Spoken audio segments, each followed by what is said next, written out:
Shall I go? Yeah. Good morning, everyone. Thank you so much for being here. There's 45 participants at the moment, so hopefully not too many people have been put off by some weird email. It's quite strange not seeing you all, but I can really sense that you're there, so that's great. My name's Sarah Blowers, and I work at Battersea Arts Centre with Lydia and Marina. I'm a white woman, proud to say that I turned 50 about 2 months ago. I've got long reddish hair and I'm wearing glasses, and I've got a shirt on with flowers. And I'm really thrilled that we're having this conversation today. This conversation has come out of a direct request from quite a lot of arts organisations to run something a bit like a beginner's guide to co-creation, and we've just got such brilliant network members that it felt like a joy to put together, actually. So I really hope that you're in for a treat, and that yeah, you will enjoy hearing our network members talking about what co-creation means to them. And I think I'd like to hand over to Curtis, who I'm chairing with today. So Curtis, I'm going to hand over to you. Yeah.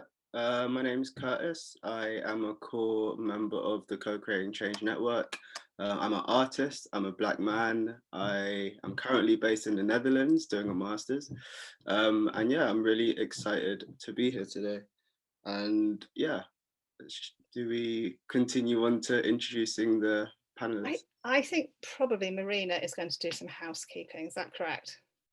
Yes, that is correct. I will keep it short. Hi everyone, thank you for being here, and thank you for the help figuring out what's happening with Zoom. I can see that it looks like it's normally working for us, so not sure. My name is Marina. I work at Battersea Arts Centre with Sarah and Lydia on the Co-Creating Change Network. I'm a white woman in my late 20s, and today I'm wearing a green jumper, and I've got long brown hair that are currently tied. I'm not sure how you say it, but I've got a ponytail basically. Thank you for being here. This is a relaxed space, which means you're free to leave at any time. The Zoom webinar keeps your camera and microphone off by default. We're not trying to put you on silent mode, but this means you're free to move around and make noise. As you can see, there is a Q&A bar at the bottom of the screen.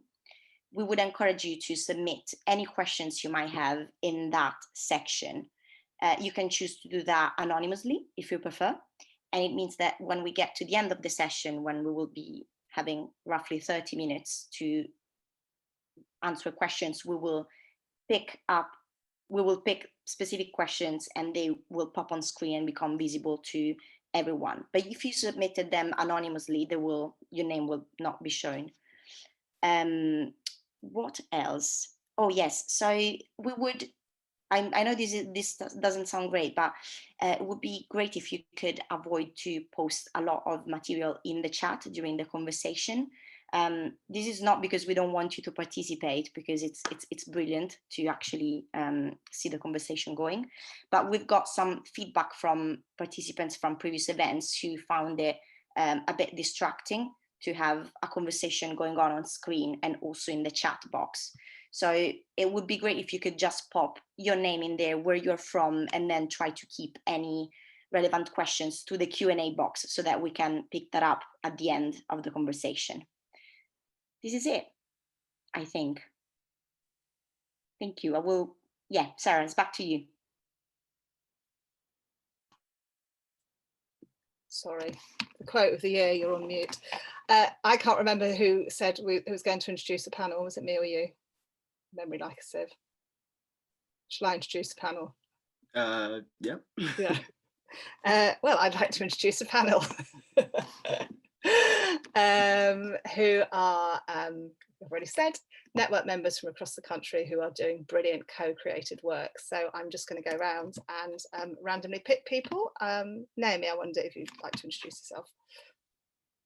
Hiya, my name is Naomi Alexander. I'm a white woman in my 40s, and I'm the founder and artistic director of Brighton People's Theatre. It's brilliant to be here, and I'm really looking forward to this conversation.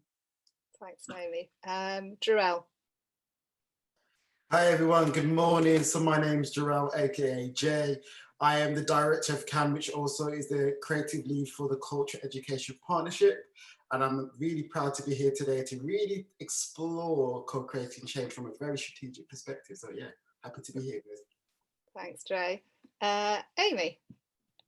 Hi, good morning. I'm a white woman in my late 30s. I'm wearing a purple jumper and glasses, and I have orange hair tied up. Very nice to be here. I am the creative producer at Sandwell NHS Trust, and I am here supporting Jerrel and talking about co-creation in our beautiful Sandwell in the Black Country. Thanks, Amy. Nick. Hi, I'm Nick Hamon. I'm a white man in my early 50s, and I'm a weekly participant with Brighton People's Theatre. Thanks, Nick. Lora and David. Hi everyone, my name is Lora. I'm the executive producer at Arts and Homelessness International. My pronouns are she and her. I am a white woman with shoulder length brown hair, and I'm wearing a turtleneck, and I'm sitting next to a certain gentleman. Hi guys, my name is David Tovey. I am the creative producer at Arts and Homelessness International, he, him, and I'm bald, grey, beard, with glasses, white man, getting old. Thanks, David. Love that honesty. Philippa. Good morning, everyone. My name is Philippa Smith. Pronoun she, her. I'm a black woman with straight black hair and an ochre top on. And I work for Strike a Light, and I'm very excited about being here today. Well, thanks so much, Philippa. Christina. Hi everyone, I also work for Strike a Light in Gloucester. My name is Christina, she, her. I've got shoulder length blonde hair, and I'm wearing a floral bomber jacket, which is my favourite. Thank you very much. Nicola, I don't know if you need to introduce yourself, but I'm going to give you the option to very quickly if you'd like to.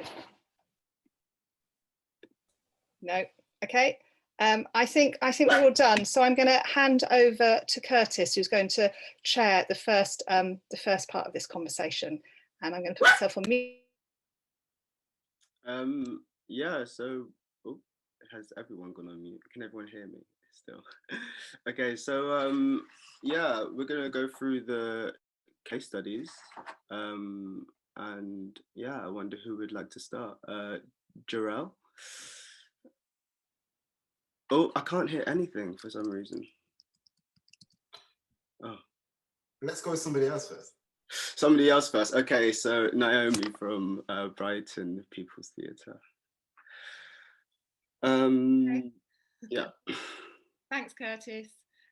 We've actually made a short film about our work over the last 3 months. We co-created a mini pantomime with between 20 of our members and 4 professional artists.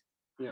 We've made a short film about it, which I'm going to attempt to share my screen and play with you now.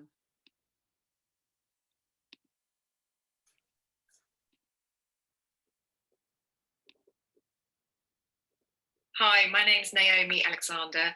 I'm the founder and artistic director of Brighton People's Theatre. Our approach to co-creation is fundamental in everything we do. We enable professional artists to collaborate and co-create with non-professional artists in all of our work. The ethos seems to be, it's created by us.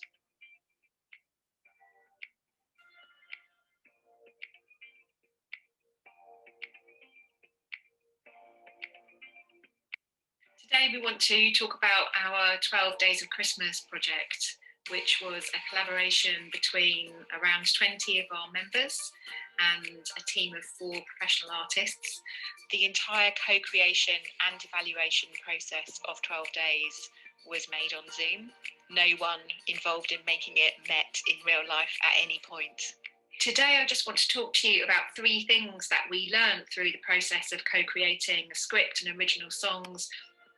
It's really important to check in with co-creators just to understand what their expectations are about the process and what's motivating them to take part. One of the things that was really clear to us from our members is that people wanted to have fun. Like, there's a pandemic going on, And you know, there's a lot of heaviness in the air. One of the things that was motivating people to come along was that people wanted to be connected, they wanted to feel part of a community, and they wanted to experience some joy, however fleeting. I am really appreciative that I'm able to still see familiar faces, just to keep making theatre in a fun environment, because although it is on Zoom, I still find it really enjoyable and really fun. What are the assumptions that we make when we set up a co-created process about people's ability to contribute? How does it feel for people to contribute to a co-created process? We learned the importance of having different ways to contribute, as people have different levels of confidence, amounts of time, and ways of being creative. We created lots of different ways for people to contribute. We played whole group games. We used the Zoom breakout rooms. We set creative challenges for people to do at home. And we asked people to email in ideas in between sessions. It takes all different parts of you, like writing and making puppets, and I really like being able to do other things but feel that I'm contributing. So within any collaborative creative process, let alone co-creation, there are always going to be tensions about who makes decisions and why. We found that having a really clear gesture for the piece that we're trying to make, which is a way of saying, what do we want to do to our audience? Having that as a very clear goal meant that all of the decisions could flow from that. And we were very clear that we were setting out to make the best piece of work possible, and that all decisions would be made around that, around a value judgment, if you like, that the writer and the composer were making about what were the best or most interesting creative ideas. The challenge is always the articulation to participants that a co-creative process does not mean your ideas will all make it. So, and I think we probably failed to make that clear. Obviously, that's really difficult for some people whose ideas didn't necessarily make it into the final script or into the final songs. It's also really important to prepare members, co-creators, at the start of any journey about the kind of emotional journey that they might go on. I wasn't expecting my ideas to get put in anyway, but I think I was disappointed in that there wasn't more of what I thought other people's ideas were. I thought she actually really respected all of our conversations and did do a really good job, but it could be that she actually did pick an idea that I'd put down, which maybe made me feel like, oh, this process is fantastic. I thought even my idea already did have some bits of other people's ideas in as well. How do we ask people to kind of look after themselves, and where is people's egos in the process of collaborating and co-creating? How do we negotiate which ideas are included and which aren't in a collaborative effort? Those are things that we're really thinking about quite carefully now. So for Brighton People's Theatre, those principles are things that we are consciously trying to embed into all aspects of the organisation. It's really super important to be open to receiving feedback from everyone involved in the process, so that you can constantly learn, refine and grow your own process. When they say stay home, stay safe, keep still.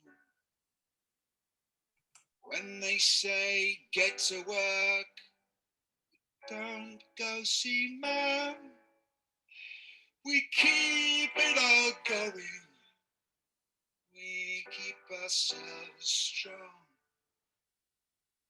And we'll dance and we'll sing and we'll keep the light. Keep the light on. So that's thank you. That's we worked with Suzanne Burns, who's the evaluator of the Co-Creating Change Network, and we did the evaluation of 12 days over Zoom. And she drew out those 3 principles from the evaluation. So I hope that they're helpful to you, and I'm really happy to answer any questions that you've got about anything that we did and that we learned. Amazing. Thank you so much for that video. It was really nice to see an insight into the entire process and all of the co-creators as part of that process as well. And yeah, just to remind people to continue to drop questions into the Q&A, and we'll kind of you know, pick up on them, I guess, later on and during the provocations as well. So who is next? Any volunteers? I don't mind if you want, Curtis. Yeah, Christina, amazing. Yep. Hi everyone. So I'm Christina. I'm Exec Director of Strike a Light in Gloucester. So we're an organisation that works with national and local artists and with communities to create shows and events and other projects, and usually in non-theatre spaces, in community spaces around the city. So the idea is I'm going to give you a bit of context and then hand over to Philippa, who I work with on lots of projects, and she's going to show how that works in action. So for us, the differences in this way of working lie in the answers to some quite simple questions. So who's creating the art, who makes decisions about the arts, who holds the power, and who is it for?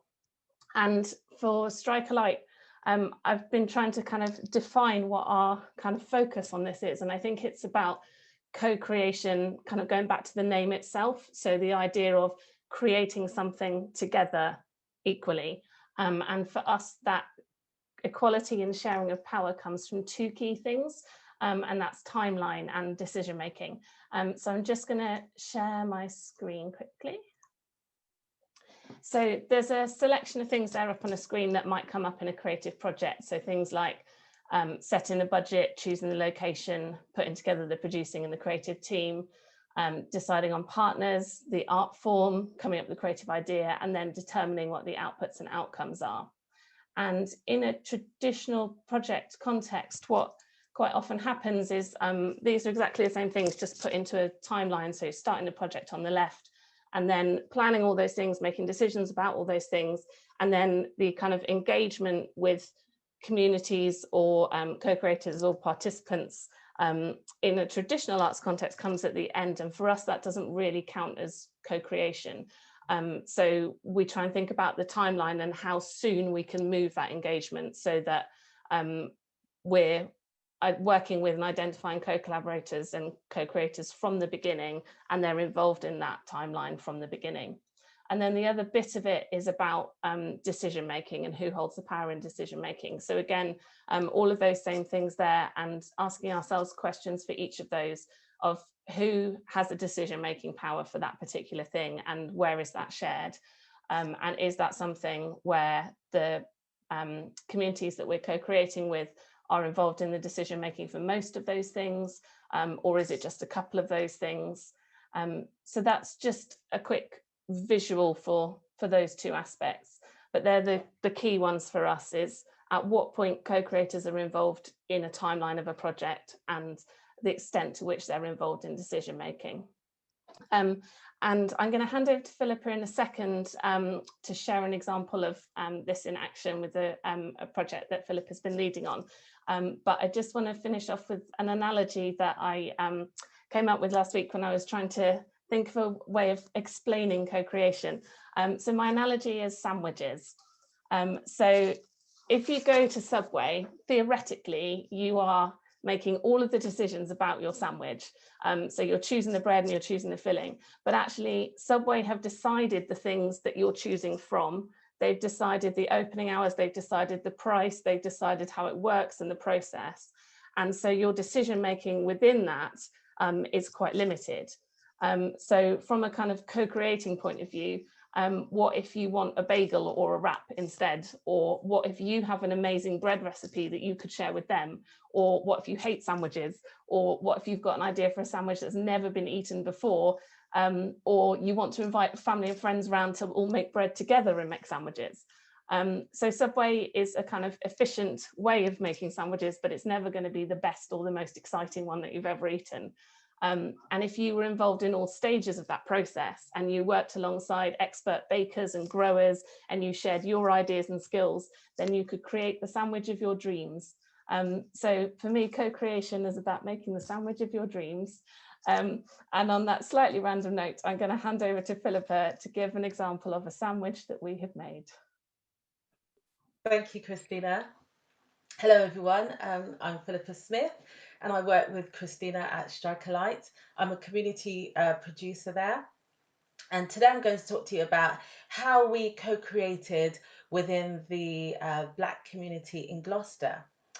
So in December 2019, we began by approaching a small group of people from within the Black community in Gloucester who had an interest in the arts and also working together. The community members that we asked were varied in age as well as background. For example, one of our group ranged from a young art enthusiast to a retiree. So we formed a group of 5 altogether, including myself, and then began to meet on a regular basis, approximately bi-weekly. Through our conversations, we worked collaboratively to define what the cultural offer or offering should look like in Gloucester. So we began to plan a number of shows. We started out by thinking we'd like to do 4 shows for the year. 2 of the shows were programmed in collaboration with Strike a Light. These were shows that Strike a Light had already planned to bring to Gloucester as part of their existing programme. But the subject and the content resonated so much with the group, so much so that we felt that we wanted to take ownership of those 2 shows and promote them to the community in order to generate awareness of issues covered in the shows. One of the shows was on mental health in Black men, and the other show was a show about sexism and racism from the perspective of Black women. So the other 2 events that we planned were to be created and produced by the group in order to showcase the local talent alongside professional performers. And these were a comedy variety show in May, and also as part of the annual rooftop festival during the summer, we planned to do a variety performance which consisted of a fashion show, dancing and singing. But then the dreaded COVID happened and our plans had to be changed. So we continued meeting, but this time we met on Zoom. And looking at the way things were going, we decided that the fashion show was the best way to work with lots of people, as many people as possible, on one project. And we also had planned to do the show outdoors as we were coming out of lockdown at the time. So in the past, Strike a Light had worked with a national artist called Danai, who's a choreographer, and he had created a show that was performed in the local Black community centre. So we worked with him, with Danai, to create the dance element of the fashion show, and we blended together a local choreographer and her dance troupe called Ambitions, as well as local fashion designers, music producer, hairdressers, and many other people who were skilled. And so we created a multidisciplined fashion show. It so happened that we went into a second lockdown and the outside performance was not able to go ahead either. Nevertheless, we quickly changed our plans again and decided to make a 5-minute trailer stroke promotional video to highlight our work and to get people excited about the show that we hope to finally be able to do live in 2021. We involved everyone in the decision making right from the very beginning. This included decisions on what shows we wanted to create, who we wanted to be in the shows, who was our target audience, how much we wanted to spend on each show, how the budget should be allocated, and all the finer details. And we found that by including everyone in the decision process, people were invested, they were enthusiastic and passionate. For example, marketing and promotion became so much easier for our productions because everyone felt a sense of ownership. The group automatically marketed the productions by sort of telling their friends and promoted it by telling their friends, their families, generally spreading the word to the various their various circles of influence, which was great, which is like a dream scenario for all of us. So in wrapping up, you know, being a part of a co-creating group has been so rewarding. Members of the group have found it to be a great way to work. They found it a great way to contribute. They found that their voices have been heard. They've said that they have grown. And of course, everyone just has really appreciated the fact that we can create, but create together. Thank you. Thank you so much, Philippa and Christina, for your case study. We will move on swiftly just because I'm wary of time. Shall we move to Jerrel? Thank you so much there, Curtis. And thank you very much for the amazing case studies that we're hearing from across the country. So my name's Jerrel. I'm based in the Midlands. So if you think of the Black Country, that's part of next to Birmingham. And we're in this city right next to the west of Birmingham called Sandwell. And pretty much I'm going to share with you alongside Amy the transformational approach to developing a co-created asset within the local community that brings both different sectors together to have this amazing conversation around art, health, and well-being. So just to put it into context, I chair the Sandwell Culture Education Partnership, and we've built an amazing partnership with the Sandwell and West Birmingham NHS Trust. Sorry, I just always stumble over those words. And we've really built this principle of working that really brings this agenda of art, health, and well-being into the building. But as part of that, fundamentally, in terms of co-creation, the model has been very much been open through the entire process. And this process being on the principles of like 7 Ps, and these 7 Ps are being around participation, progression, provision, performance, place, policy, and price.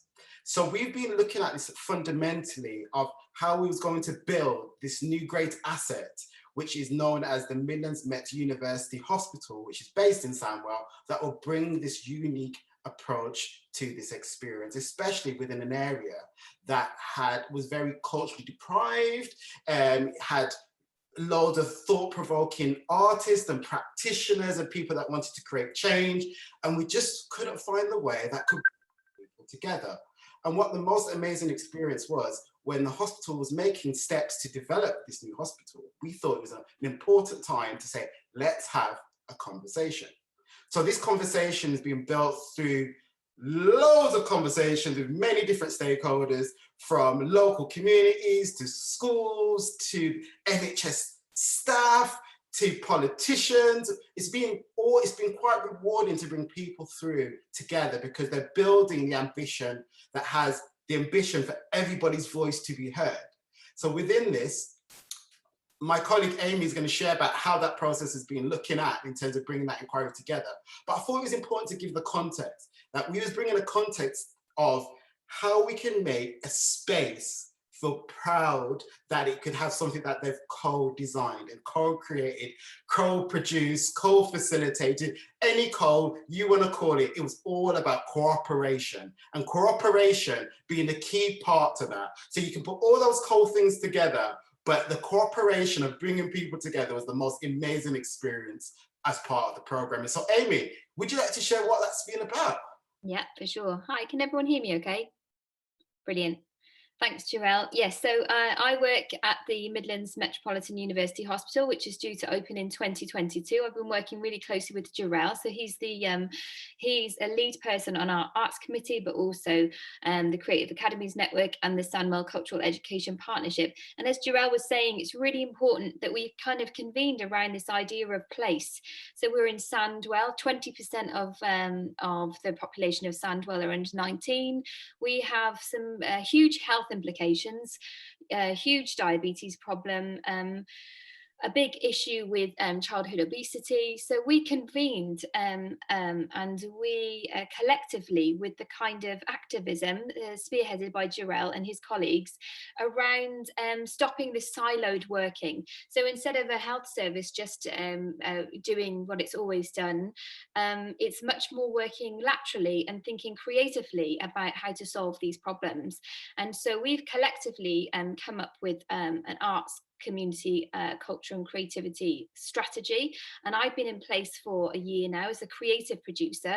I'm one of the only creative producers connected to an NHS charity in the UK, and we have some sorry, that was my door.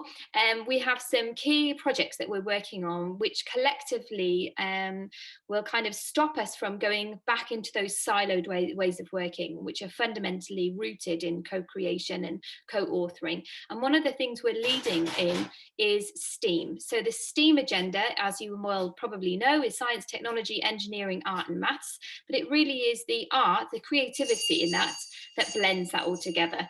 Jerrel, can I hand back to you quickly while I stop my door going? Thank you. Oh, you're on mute, my love. Bloody hell.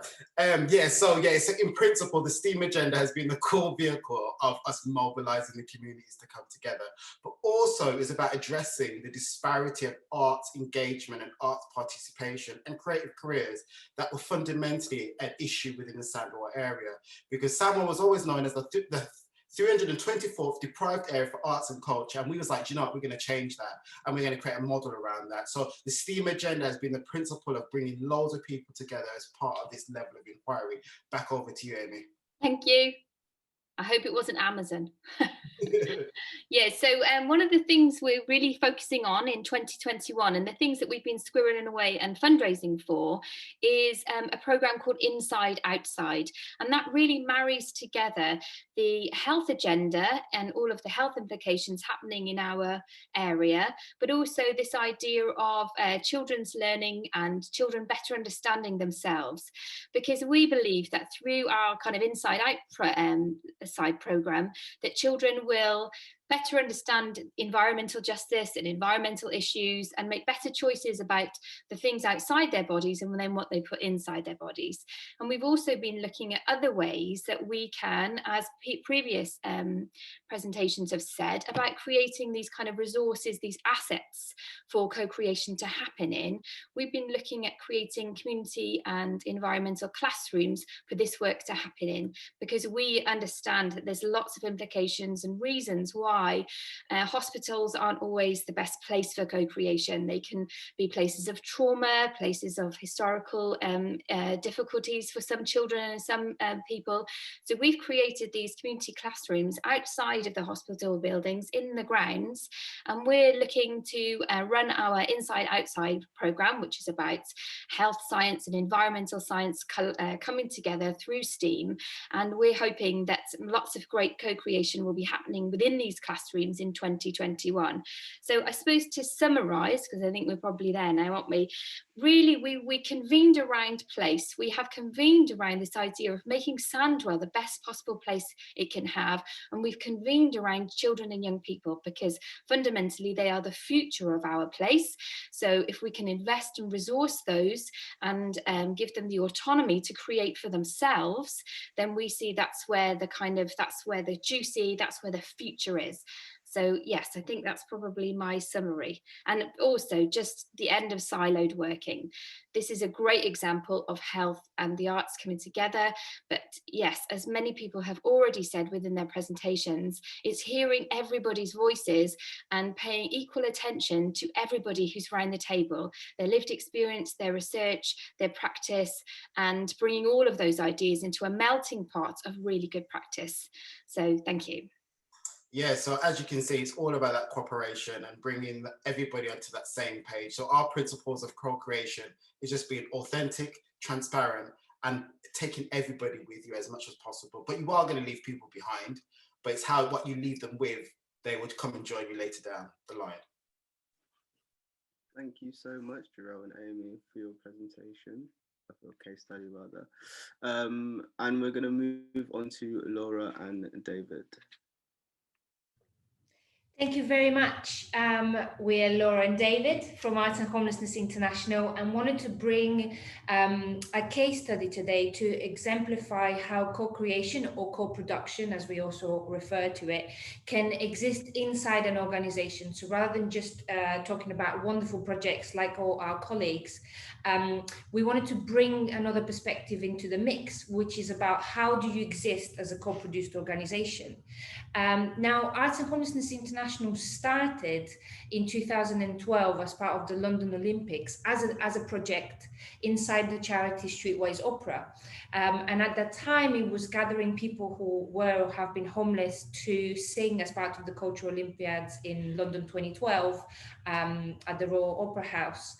And that project was very successful as a one-off, and Streetwise Opera were invited to do a second edition or version of it in Rio 2016. That set up the path of how we were going to work, because we were going to be responding to local demand, need, or want.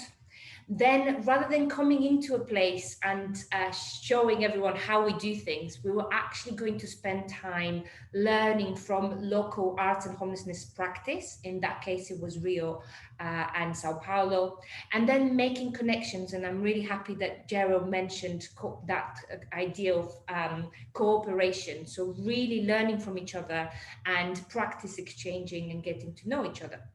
That was particularly important because actually the arts and homelessness sector is not as developed as we would like it to be. There are a lot of people, and Amy mentioned, also working in silos or working without being connected to others. So slowly, with One Voice, as it was known at the time, become this network, this really global movement of connecting people around the world who work in arts and homelessness, and most importantly, centering the lives and experiences of people who have been homeless. Now, after many years of kind of finessing this modus operandi, which, by the way, we don't have all the answers for, and we don't really know every day what we're doing. Most of the days we don't. But we're kind of finessing that and became independent in 2019, and David is going to say a little bit more about that. But essentially, we're kind of bringing the learning from the international sector, and we continue working on the two big umbrellas. One is co-producing events and exchanges for that sector and people to meet and learn from each other, and the other is with our advocacy, research and training program called the Art Lab. But David is going to say a little bit more about when we became independent. Thank you. So over in 2019, we became an independent organisation, and that's when I came on board, because we wanted to start as we mean to go on, and what I mean by this is like fully co-produce the charity. So 50% of our board and 50% of our staff are people with lived experience of homelessness, and that's a fundamental part of how we have laid down our, I suppose, groundings of how we work as an organisation. And this was quite fun when I was first asked to come on board to work, because I'd never worked in the charity sector in my life. You know, I'm an artist, and it was quite funny because I was given a job description which literally just read job description, and I was like, what am I going to do with that? What am I going to do in the organisation? I'm like, well, let's build it. So what we do is that we're trying to grow the organisation, but build the organisation around the people who are fundamentally working within that organisation. So we're building our jobs around the skills of each person. So if, you know, when coming to appraisals, you know, a year down the line, you know, that there are certain parts that we're not liking and not doing, then we're like, palm that bit off, give it to the boss. But, you know, but joking aside, you know, this is fundamental for our growth. By doing this, you know, you have more buy-in from the individuals who are working because they have ownership within that charity. So where did I get to? Skills. So what this also does, by having everyone's skills as the first and foremost part of our organisation. It helps us build new frameworks to help us develop and work within the communities that we're working with. You know, like I said, 50% of us have experience of homelessness, you know, within our organisation, and they are the demographic that we're working with. So I wanted to bring up a couple of examples of how we're doing this within organisations, and locally, nationally, and internationally. So locally, we're working with Coventry City Council, and we're working with them to help them, and City of Culture in Coventry, to help them embed arts within their homeless strategy and a wider civic plan. This has involved setting up a co-created homeless forum, a co-created steering group, co-production training, and policy work. You know, normally within homeless parts of the council, they've always been a very top-down way of working, you know, like the Maslowian triangle. We're trying to make it more of a wraparound, so it's the person who's focused first and foremost. We're also working nationally with cultural spaces nationwide, with a new co-created peer network, which we set up, I think about 6 months ago, wasn't it? Which is helping to build on our cultural spaces training, which we've been running for the past year, which was a training package that was co-created within homeless communities to help cultural spaces, I suppose, give more access to people who have been homeless, you know, from programming work for people being able to just come and look at the artwork, to safe spaces for people to come and hang out, etc. With this, we've set up a new co-creators network, which is helping us to rebuild our training to then give us an online side to that as well. So at the moment, because obviously what's happened with COVID, we've been a little bit stuck with being able to go into cultural spaces. As we know, most of them are closed at the moment, which has also closed the doors to the people that we're working with. So by doing an online program, we're actually giving more access in that way as well. We're also working globally, and this is something we're quite excited about at the moment, because we're developing a network of local and regional hubs that will act as a vehicle for power and knowledge sharing between the projects and organisations already in touch with our AHI and the new ones we approach. The Arts and Homelessness Global Hives and Hubs Network will be an ambitious 5-year project to grow and develop the arts and homelessness sector around the world, particularly focusing on the Global South through establishing regional hubs. These will be equitable points of learning, sharing, co-production, embedding arts and creativity at every level of homelessness ecosystem, from policy, projects, organisations and people. Run by local existing project partners, ultimately the hubs will become autonomous regional places for the circulation of knowledge, opportunities and sharing of power as part of a wider hive of cooperation and support the global arts and homelessness sector. This is I suppose, in a way, our blue skies working at the moment of how we hope co-creation and co-production can fully embed, not just within our organisation, but also the organisations that we're working alongside with. And in order to share that knowledge, because I know that so many people today on the call are here to get some tools and practical ways of doing that, we co-produced a arts and homelessness practice guide. So it's a series of 10 steps, let's call them, and actually is a lot of questions that one can ask oneself when starting a new project. And although it is an arts and homelessness practice guide, I'm sure that it will be very helpful for any of your co-created projects. So I'm going to drop that link in the chat as well. Thank you. Amazing. Thank you so much for that. It was really nice to hear about, especially the way you've embedded co-creation in the actual governance of your organization. And that was actually one of the questions that came up in the Q&A. So yeah, that was, I feel like, addressed in this case study very nicely. Yeah, we're gonna speed on to the provocations. We'll see how many we get through, and then we'll have a break at 11:05 for a 5-minute break, and then we'll go from yeah, after that we'll do the Q&As very quickly, if that works for everyone. Yeah, so I think one of the main ones is, although we believe co-creation is a better way of working, how do we know it is? And for me, this really speaks about like the sort of more evaluation processes that that are part of this work. And I'd like to, yeah, maybe hear some of those and have a bit of a conversation about how we know that co-creation is the way we need to go as a sector.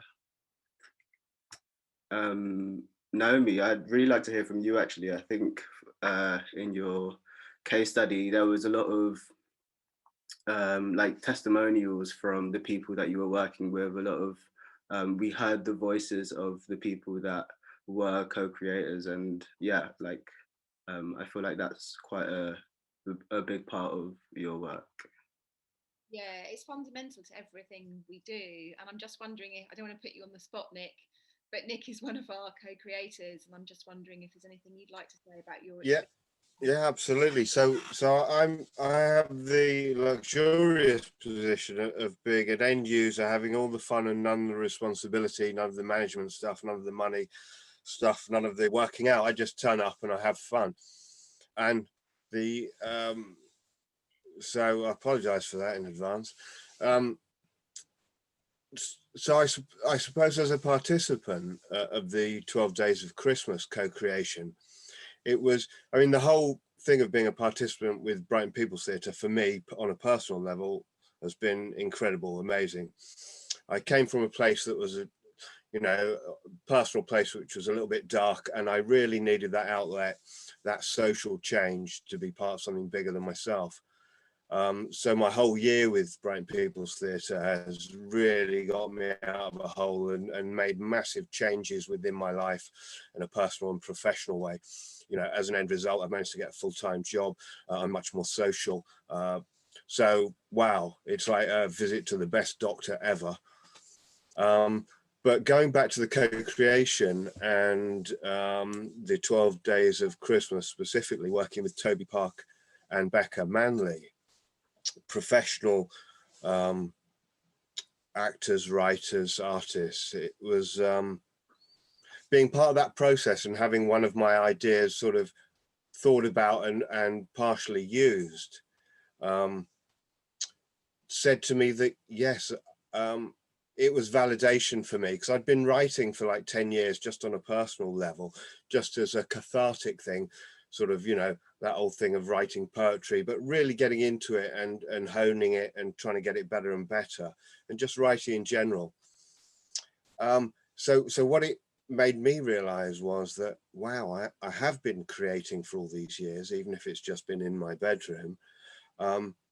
I have been taken seriously by these professional people. So it gave me validation that wasn't available to me, which I could reach out, literally reach out and grab this. Wow, you know, they've given me this. It's like that thing that Jerrel said, which really struck a chord with me, which was, it's what we leave them with. Now I'm still here, so I'm living with it. What I've been given by the arts and Brighton People's Theatre is just incredible. I love the process of working with all the Brighton People's Theatre, the professional team, had a load of fun, and realised that all the ideas couldn't get in. Yeah, so I couldn't be more buzzed about it. And just hearing everyone else's, the homeless thing that we just listened to and the hospital thing we just listened to, wow, those things are very close to my heart.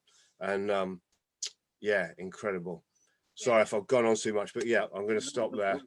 Yeah, thank you so much, Nick. And that it definitely speaks to Naomi, what you mentioned before about, you know, co-creators having different ways in which they can contribute. There's not a kind of a one size fits all sort of thing. There's a lot of different ways, and yeah, Nick, especially you speaking about, you know, you've been writing for years, and suddenly this material which kind of lived in your own sort of space has actually had a you know, a way of like reaching different sort of places as part of this co-creative process.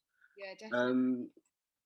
I'd like to, yeah, so the next provocation I'd like to look at is there still a role of leadership in co-creation, and how do we know when to use it?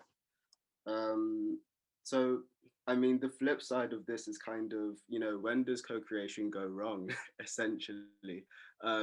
Like, you know, how do we manage this? You know, we come from you know, a past where participation was a lot of what we did, and we're gradually shifting into a more of a co-creative practice. So during that transition, there's going to be some, I guess, tensions between the old ways of working and the new. So I'd really like to, yeah, speak with some of you about how, you know, leadership as we know it, you know, how we've been working in a sort of participatory way, how that now translates or even doesn't translate into a more co-created process.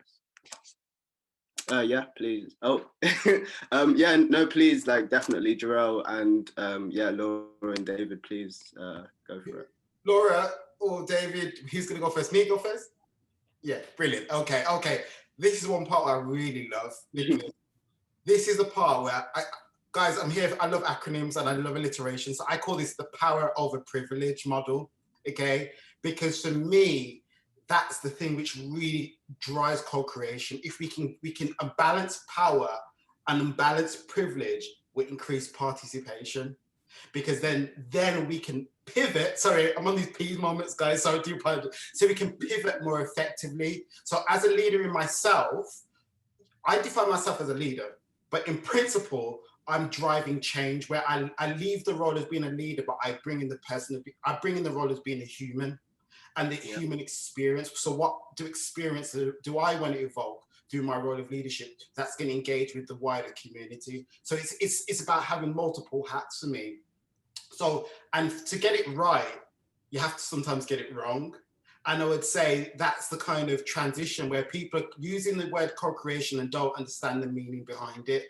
It's you create co-creation to be your own term. So what Christina said, it's your own sandwich. You build it the way that you want to build it. So for others that are doing co-creation in one part of the country might be doing it well, but they can then criticize in another part of the country. So that role of leadership on co-creation should not be a role to deter what co-creation looks like, because it's hyper local, it's regional, whatever scale it looks like. So I would say the role of leadership in co-creation is being human, because that's the model what we need to evolve more rather than the role of leadership.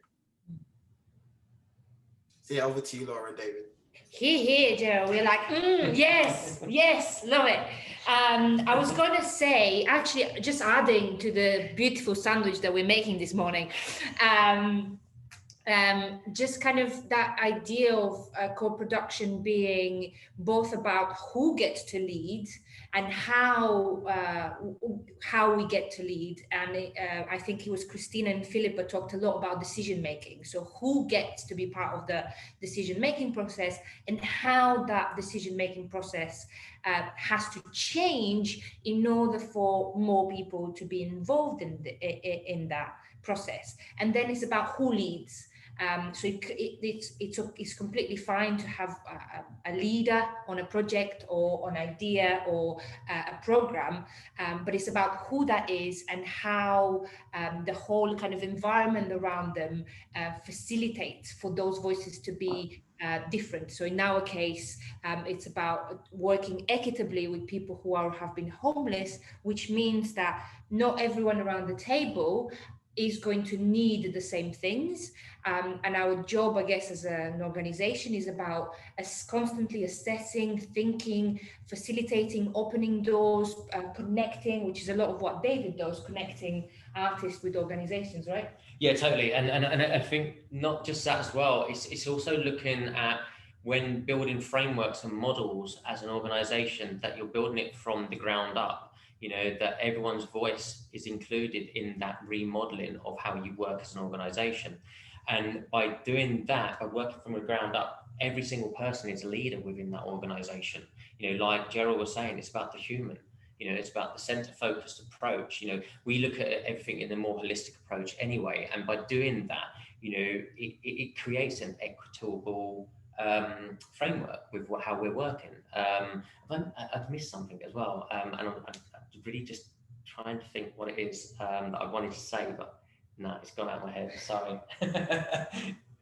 This is the joy of working with people like this. Is that sometimes, yeah, and I think that's what I wanted to say. Don't be afraid of making mistakes, right? There are always going to be mistakes. We don't know all the answers, right? We're trying to build this together with our community, right? So it's our community is saying, well, actually, the way you talk about lived experience, we don't like using that phrase no more. We want to be talking about people who have been homeless instead. So, you know, it's always forever changing. So, you know, 2 years down the line, we're going to be talking about something different, and hopefully trying to build that as well. Yeah. We're going to quickly use the last minute for Amy or Naomi, because I've seen you've had your hands up. Yeah. I'll be really quick. I just think this is such an interesting conversation, and that this idea of going from participation to co-creation, and it's much more about being relational rather than transactional. And we're no longer seeing our audiences as some kind of group that can be segmented. It's much more about this co-authoring and co-designing. And I suppose it's a moment of caution. Certainly in Birmingham, we've just had the news that the Birmingham Rep have decided to give over some of their creative spaces as a Nightingale court. You know, so a temporary court working with the Department of Justice, and they completely fundamentally alienated, I would say, a large proportion of the creative and artistic community, and that's simply because the leadership have made the wrong decision. So I think it's fundamental that we think about co-creation in our leadership as well as within the groups that we work with, and fundamentally take time to listen and co-author our programs of work with the people that we work alongside and for, because otherwise, you know, it's a cautionary tale. And yeah, it's future-proofing our own industry by doing this fundamentally. Okay, we'll see Naomi very quickly, and then we'll go for a break. I just wanted to say, really, I so agree with everything that's been said. And for me, leadership when co-creating is about having a really open mind about what the end product might be. But it's not about my vision. I don't know what the end is going to be about. And that what happens at the end is going to be made by a series of decisions that are made by different people and different ideas that are contributed along the process. And one of the things that I love that really landed with me about what Jerrel said was that it's about, you can't bring everyone with you, but it's about how you leave some people behind. And I just wrote down the word dignity, because for me, there's something about, if we're going to have a co-creative process where not everyone's idea is going to be included in the final product, it's about how do you ensure that people have dignity and that they feel that they have been heard in the process of co-creation, even if their idea didn't make it into the final whatever it is that you're making. And that is a real leadership challenge, and it is very human, and you have to be brave to hold that space. No, definitely. And one thing, I guess, to draw back to Christina's lovely sandwich analogy is that, you know, you can't kind of, I guess, compare one co-created model to another. It has to be local. It has to be, you know, centered on the people that you are working with. And, you know, that is a process of refinement and figuring out and trialing and, you know, messing up a lot of the time. But, you know, that process, once you get it right, is really valuable. And that's something I'm really hearing from a lot of the speakers today. So we're going to go for a quick comfort break, if that works for everyone. And then we're going to be back in 5 minutes, and then we'll continue with a Q&A in Christmas ceremony anyway.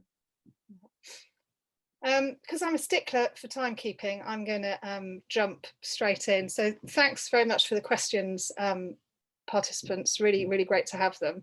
I'm actually going to pick up on one that's in the chat first. It's not in the question, but I think it's really interesting to talk about. So from Rachel, thanks Rachel, acknowledging that not everyone's ideas can be included in a process. The leader decision maker still holds some power, don't they?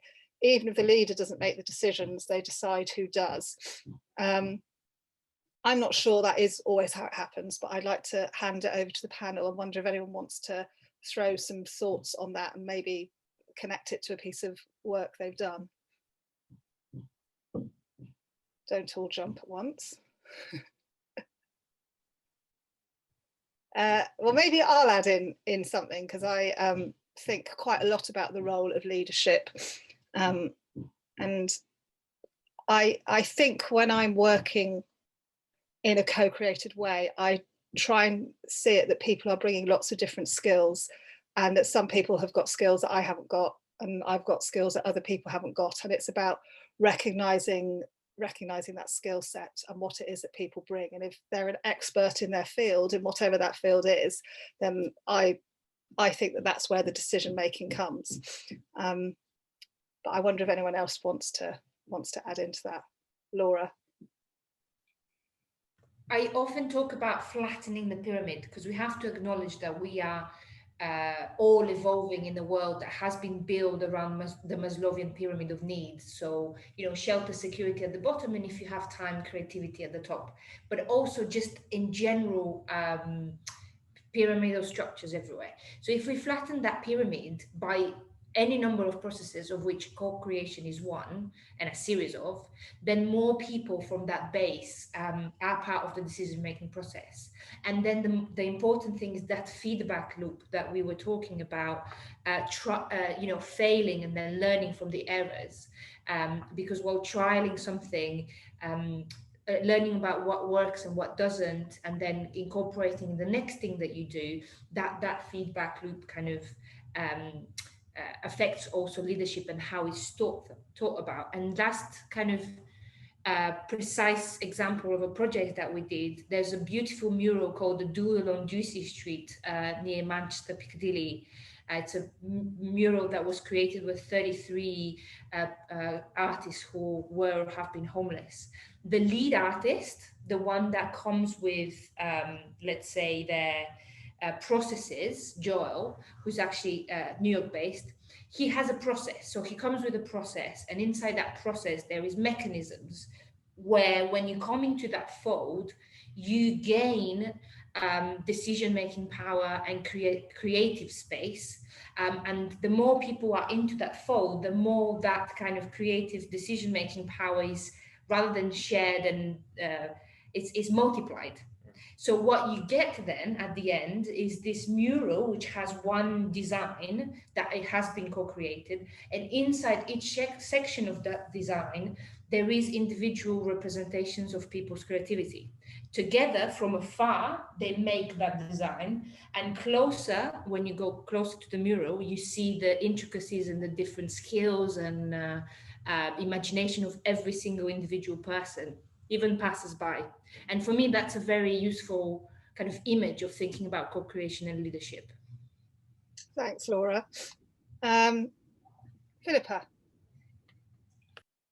So if I use the project that we did as an example, which is the fashion show, looking back, I could see that the leadership changed from person to person, depending on what was happening. So, for example, there were times where on one occasion we did a workshop with the young people to design their own T-shirts for one of the scenes, and it was their design, their leadership, they led on it, and it was quite clear that they were the ones that was leading that particular section. There were times where we worked with a choreographer, and you can see the leadership sort of shifting again.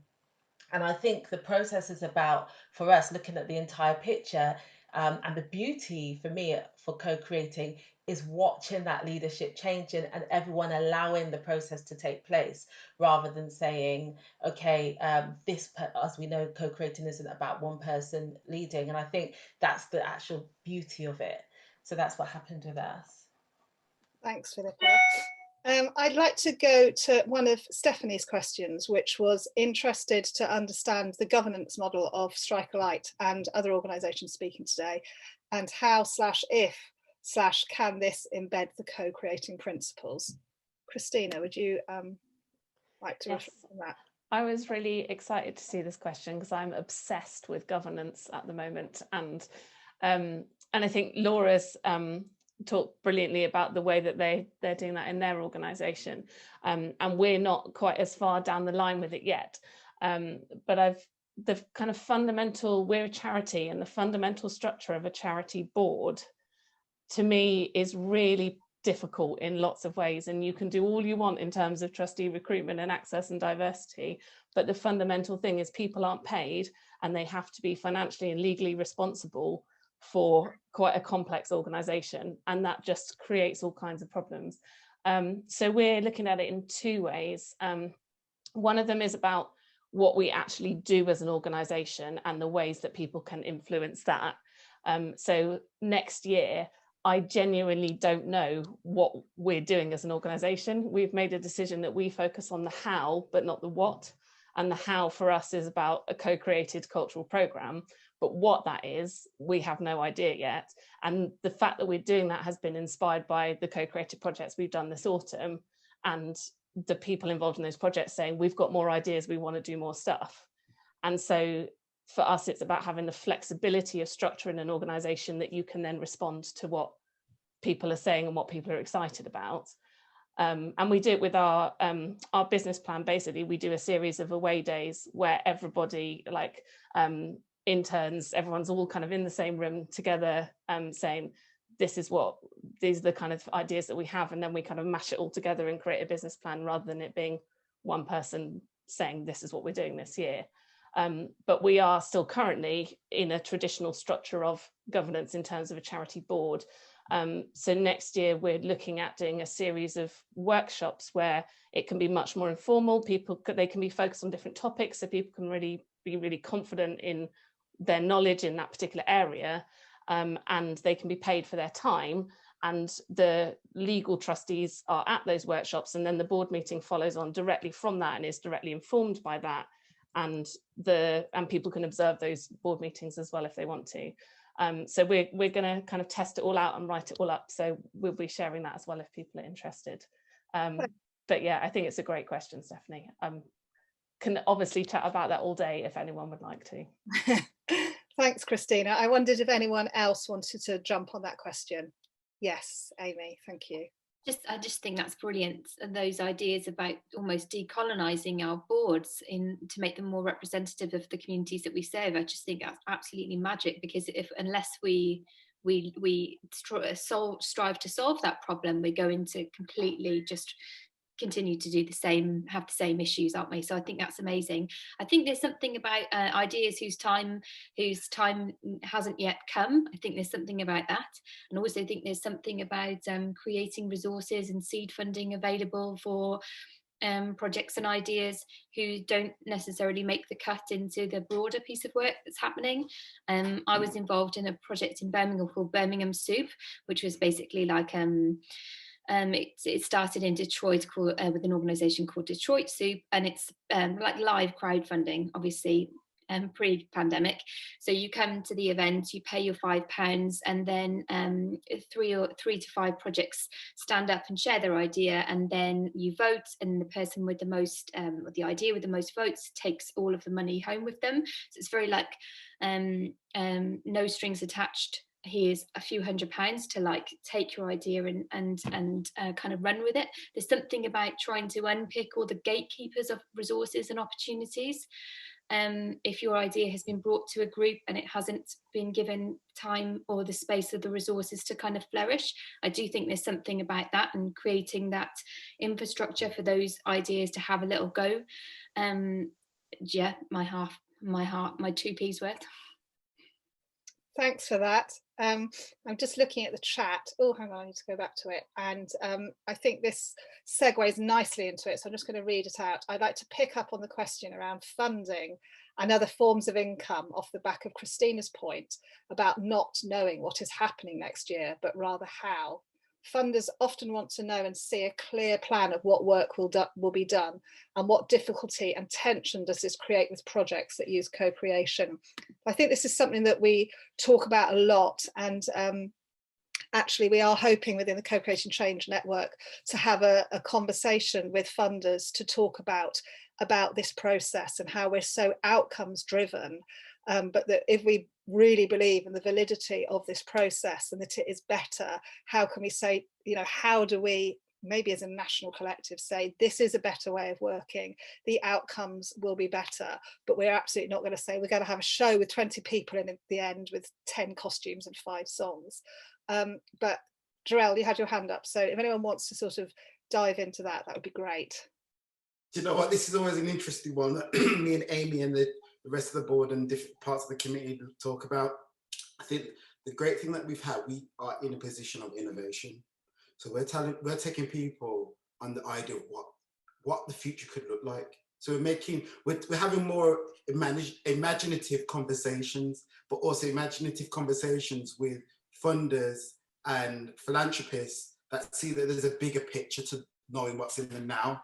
And, you know, we always get questioned on, but we need to know exactly, but that's the whole process. It's process driven to be able to build an asset. So like what Amy said about the kind of learning pods, it's about that level of inquiry. We don't know what's going to happen physically in those learning pods, but we're giving a space for those learning pods to rise out of the ground. Do you know? So for funders, I think it's that thing around, let's just have the open conversation rather than going, we know your outcomes, but they're not really working for us, but can you align them to what we're trying to do? And that's the kind of conversation that we're having, but also building fundamentally a kind of an eco-village that brings the ecology together, that has the same mission statement or the principles of working. Because, you know, there's many areas that are financially deprived because the funders may not understand it or people don't know how to advocate or tell that story. But we, as people, we need to position it so that the funders understand our language rather than those communities trying to understand the language which they're talking. So I think there's a journey of discovery that needs to take place. But I think there's I'm not going to name any funders because this isn't the space to name them. But it's important that we take them through collectively through the Co-Creating Change Network so they understand the principles. And for those who may be following the NHS next or this week, Samuel West Birmingham NHS Trust, you will see an announcement that has brought this element of co-creation, that we are very proud to be a recipient of a particular fund because we built that co-creation around it. So, but I can't tell you due to PR, but yeah. You great big tease, Jerrel. Well, maybe you'll, when you can, we'll share it, and that sounds great. And we would like to keep everyone posted about that conversation with funders. And I think my reflection on this year is there's been a sort of a national story that the arts has been dead and theatres are dark. And, you know, when I say to people say to me, what do you mean you're still working? And I feel like there has been more work happening and more vital work happening. And I think actually collectively we are in a good place to talk to funders because the landscape has changed so significantly, but actually the work that all the panelists today have been talking about has managed to continue, and the success of it has been entirely due to co-creation and particularly handing over that power. I've just got time. Yeah, go on then, Lora. Yeah, go on. I was going to say that this kind of work for us, for instance, also opens up fundraising cross-sector. And one of the questions that we always have to respond when we are doing that is why the arts? So we've done a lot of work in order to justify why the arts and creativity are so important for anyone, but in our case, specifically people who have been homeless.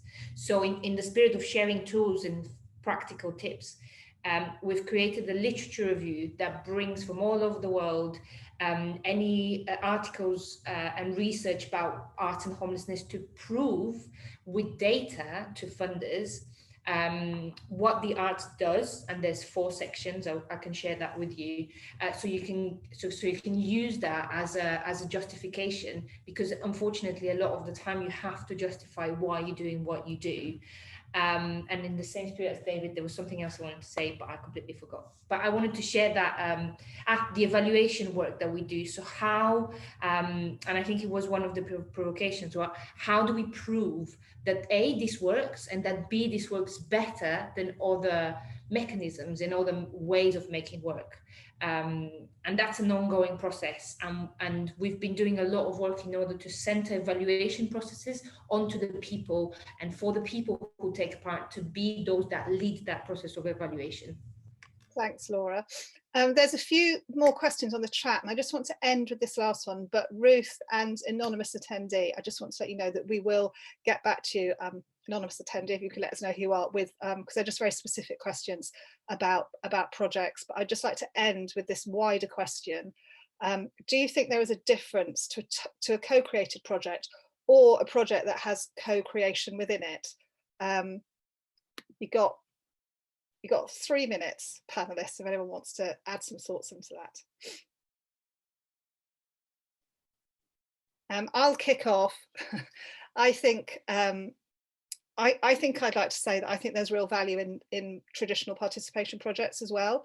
And I think that any piece of work that can have an element of co-creation in it is always going to add value to a piece of work. And for some pieces of work, maybe it's just not relevant for it to be entirely co-created. But the more that you can find ways of co-creating, I think it's going to improve any piece of work. Naomi, you had your hand up first. Yeah, I totally agree with you. I think co-creating the entire project is very time consuming.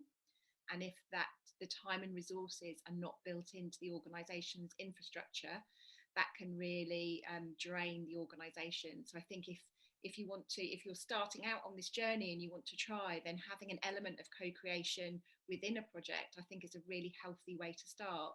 And then you can learn about what works and what doesn't and refine your practice so that the next time you're involving people in the design of the project and sharing power more equitably from the start. But there are very, very real resource and time implications for everyone involved in co-creation. It's not quick. Thank you so much, Naomi. Christina, did you want to add into that? Yeah, I was just gonna, so I've gone quite extreme during the last year to the point where I'm like, let's never do shows again. But actually we did a whole series of like evaluation discussions with all the co-creators we've been working with in the autumn.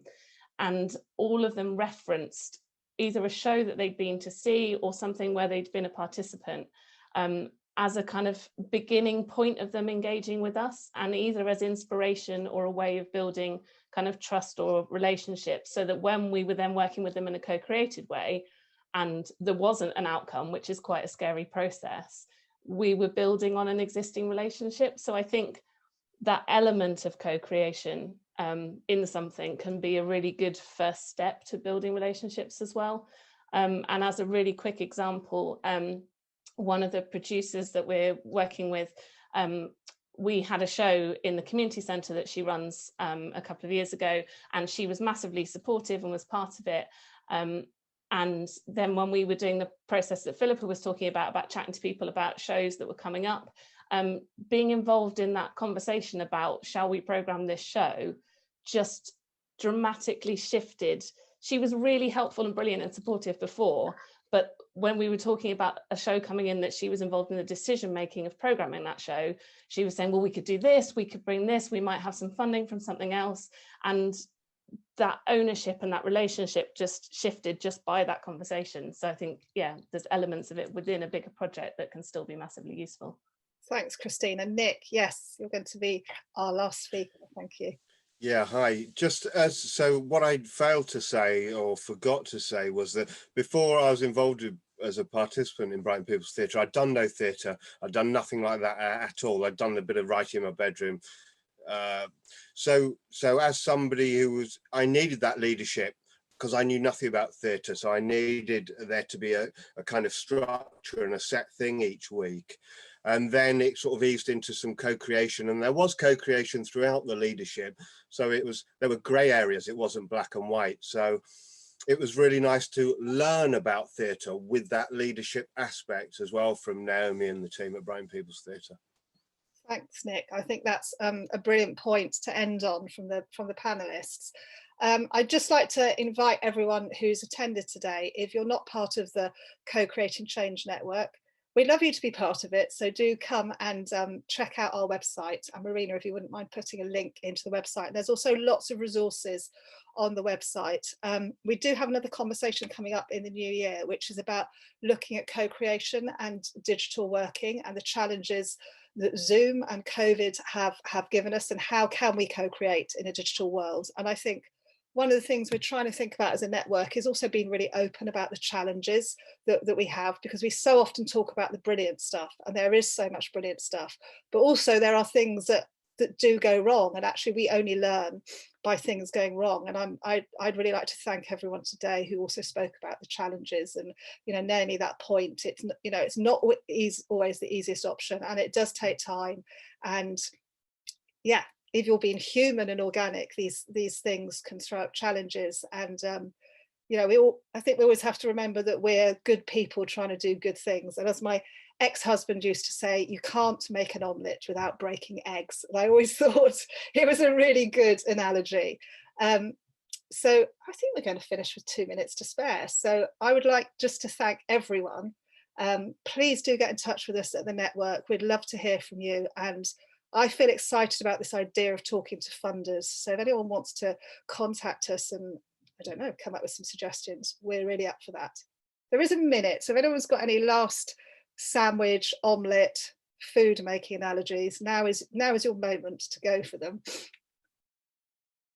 In which case, I would like to thank you, Curtis. It's been a real joy co-chairing this with you. Thanks so much. Thank you. I was just gonna thank Co-Creating Change and Battersea Arts Centre for inviting me to co-chair, and all of the lovely panelists that have spoken today. It's been a really useful conversation, I feel, for everyone who's attended.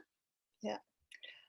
Okay, just remains for me to say have a hopefully lovely, relaxing and good Christmas period, and let's hope 2021 can bring us together in person. But thanks so much, and bye bye. Thank you, everyone. Bye. Bye bye.